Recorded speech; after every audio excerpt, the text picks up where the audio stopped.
All right, let's have a quick look at these advanced rules and do a little comparison here. I've been going through taking shots and stuff like that, and we only ended up with a couple of instances where we've had to go to the penetration damage table. That's rule 40.0.1. So from Valor of the 13th. So here's the thing, and I'll cut right to the chase on where I'm at with this, because I think when the system was originally designed for lock and load tactical here that we're looking at, the chance to hit, I think, well, at least from my experience with it, took into account the difficulty of killing a unit, right? So you had the chance to hit, and then you had the relative penetration rates and the armor, and between those two things, you got this blend of, okay, well, if I hit and penetrate, it kills the unit.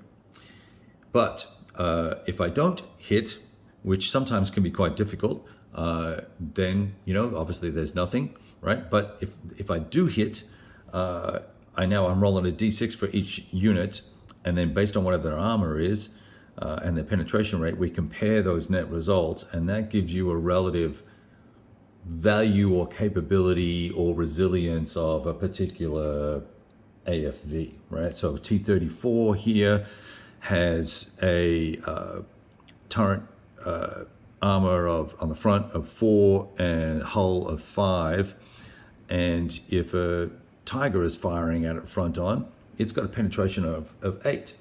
Now, an extraordinary roll of, say, 1 for the Tiger to fire at the unit would mean I would have a total penetration of 9 against the T-34. But if the T-34 rolls a 9 and 5, so if he rolls a 4 or a 5 or a 6, well, then there's going to be, they're going to save, right? So that kind of, to me, built in all of the, and took away a lot of the extra die rolling and stuff that you might experience with Panzer or with other games. And you got this relative capability, relative resilience based on one shot, right? And one set of die rolls. What we end up with here is, once I get a penetrating shot, so I roll to hit, and then I roll to see if I do any damage. If I get a penetrating shot, so in this particular instance here, these guys for the defensive roll rolled a 3, and the offensive roll was a 2. So that's going to be 10 for those guys, and this was a 7. So plus 3 means it's going to be a kill. Well, now with the new rules, what we then do is go to a table, and we roll 2d6 again, and we're going to come back with, in this particular instance, we come back with a turret damage. Okay, that's fine. What does turret damage do? It can no longer pivot it from the current position and is marked with a turret damage marker. Otherwise, the result is treated as a mobility damage, which I think just halves the movement, right? Okay, but there's no, so fine, an extra die roll, I can conceivably receive a turret damage, and then I think then if I get any other damaged result, it's going to kill the unit based on what I'm reading. But we have gun barrel destroyed, we have vehicle crew stunned, so this unit was stunned before, whereas before, this unit ideally should be off the board because I got a penetrating shot on it and I just stunned the crew. Means the crew can't do anything but opportunity fire, and they get a negative against them for trying to shoot and stuff like that. I'm just trying to see here if it's multiple of the same will do the kill, or whether it's any multiple will kill. A subsequent gun barrel destroyed or turret damage destroyed result is treated as vehicle destroyed result. Okay, so I have to get the same result again, or similar result, destroyed, damaged, for either hull or turret to kill it. But if I get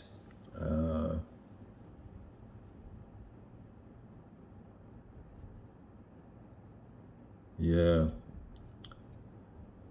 if I get a turret destroyed, what does that do? No longer move in its mark. That's mobility. Can no longer use any armament. Look. Yeah. So, okay, so I've got a tank that can't fire. It's useless to me on the battlefield. I don't understand why that's the way it is, but that's okay. I'll show you the table. Where's that piece of paper? I think it just flew off the table, because here it is here. I printed these out earlier on. Now you still have a 40% chance of getting the kill, right? And then the 11 through 12 is going to be critical hit, vehicle destroyed. So 7 through 12 is going to provide you with what would normally be the kill result anyway. So that's fine. But if you start rolling low, well, dud round, you've already got the double jeopardy of the dud round when you're rolling anyway to hit. So now you have two dud round potential damages or results. Is that right? Then we've got 3, 4, 5, and 6 are going to cause you to have these mobility or turret damage issues. So it just feels a little odd. And I'm going to show you by comparison. If I look at how the T-34, why have I got two T-34s? Where's the Tiger? I thought I had a Tiger for this. I don't. Okay. Let's just look at this one here. With Panzer, as you're probably aware, you roll percentile dice to hit. And you can, as you can see here, there's no damage on a 1 through 10. A 1 will give you no damage with armor piercing. 2 through 4 will damage your vehicle. And once it's damaged, you're going to have negative effects against all future combat attempts, all firing. It's going to impact your movement. And then there's another level of granularity down underneath this if you want to do it with the advanced rules. A knockout is going to be a 5 through 8, so a 30% chance, and then a brew up 9 through 10, another 20% chance. So that's 5, that's 3, that's 50% chance of a kill with the T-34 76 millimeter, right? And I think this is the 85 millimeter here, and you'll see it's got a same range of results there for that. Where'd my Tiger go that I had out? I thought I had a Tiger out. Hang on one second.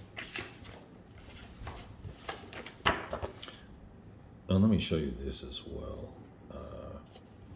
Yeah, so see, if you're damaged in Panzer, you're going to take really significant malice to your results. So let's say you had a standard point blank shot. You would have a 90% chance of hitting, right, at point blank range. But I would go down to a 63% chance of hitting because I'd already taken that damage. And once again with the Panzer, two damages are going to kill you. So it's not 2 damages for turret or 2 damages for mobility. And I think maybe that's how these rules read for the Valor of the 13th as well. I'm not sure. But here's the challenge with scenario design and balance, applying these rules to some of the other scenarios. In this particular scenario here, you could have taken 2 tanks or 1, and it's 6 tanks versus 1. So I had a hard enough time with this guy, despite his awesome capabilities, to hit things, because he hits on a 10 basically on 1 through 7 range. But if I end up taking the using assault movement or anything like that, all of a sudden it gets a little tricky, and I have missed 2 or 3 times, and then when I finally did get a hit, I got stunned. Kind of annoying, right? And then because I've got to get rid of 6 tanks here, and 2 of them have already driven right past me and rolled off the board, and I have not killed. Technically, using the advanced optional rules, I haven't killed anything yet, right? So we're gonna scrap using the optional rules for the balance of this scenario. I will still do the right die rolls for them, but so these 2 tanks are dead, and it makes sense. We're shooting an 88 millimeter gun at 2 hex range, 3 hex range, and we're popping caps, right? So I don't. We're already in trouble because I'm getting fired at from the rear here, the rear of my turret. If I get a turret hit on here, I'm in a lot of strife, even though it's a 4 defense. That's pretty dangerous for these guys. Another shot coming in from this angle. Soviets are in a tough spot anyway. They've got, let's see here, we've got 2 off the board, that's 6 VPs. They need minimum of 20 to claim a win. Now they've lost 2. Be interesting to see if they can actually score enough points. So now they have to kill the Tiger for 3 VPs to accumulate enough points. And that might be, let's see, with the scenario, are they going to have to kill everybody to get the win now? Now, we can still probably get other T-34s off, but yeah, it's only 1 VP for a weapons team, a multi-man team, or a single man. So it's 1 VP each, and then on a weapons team are 2 VPs, and then German vehicles are 3. So I would need to get rid of the AT gun for 2, and then pretty much kill most of the other guys if I can't get any more, because I've only got 6 more VPs with those two T-34s that are sitting here, right? So it's 6, and 6 is 12. I need 8 VPs. I'd have to get 8, 10, 11, 12, 13, 14, 15, 16, 17, 18. Yeah, so Soviets can't win based on that. So this scenario appears to be structured such that you have to really use the advanced rules here. Imagine if I had 2 Panzer IVs lighting these guys up. We would have potentially cleaned house here. But some poor positioning by my guys, because I can't shoot up onto this plateau here with this AT gun. So we're in a spot of bother there. But anyway, that's kind of where I'm seeing now. And there's another, obviously the OST system as well. It had its issues with killing tanks as well, because you got all these goofy results where you had damage and gun damage and machine gun damage and all this sort of stuff, and you could keep getting the same result over and over and over, and it would never kill the tank. So you'd get super lucky trying to shoot it at KV1 or 2, and then you would end up not being able to get the kill because you killed the machine gun 3 times. So that was all kind of goofy when it came to the firepower and the results for OST, old school tactical. And I think they fixed that in the current version of the rules where, 2 damages is an automatic kill, which brings it into line with the way most other systems work, right? I kind of like the finality of the lock and load tactical standard armored combat, because you've got those 2 layers, 2 sets of dice rolls you're making anyway. Adding a 3rd in here just makes it, it doesn't give me any more gaming pleasure per se. I'm rolling yet another die and looking up another table, and it doesn't have, not being able to pivot. Oh well, okay. Slowing down my movement. Okay. I get it, but it's not impacting. Being stunned is no negative impact other than I can't shoot for the turn. I can still upfire. So I'm unclear, as to why I'm not suffering negative effects from taking turret damage or from taking mobility damage. If that was the case, I think I'd be fine with it having the extra incremental die rolls and all the rest of it, potentially. But I'm not sure that it necessarily achieves anything other than making, I don't know, making you feel like you're having a good time rolling more dice. So anyway, that's kind of what's going on there with this. Interesting that as of this moment, the Soviets cannot win this scenario. The Germans have won this scenario, or at least played to a draw.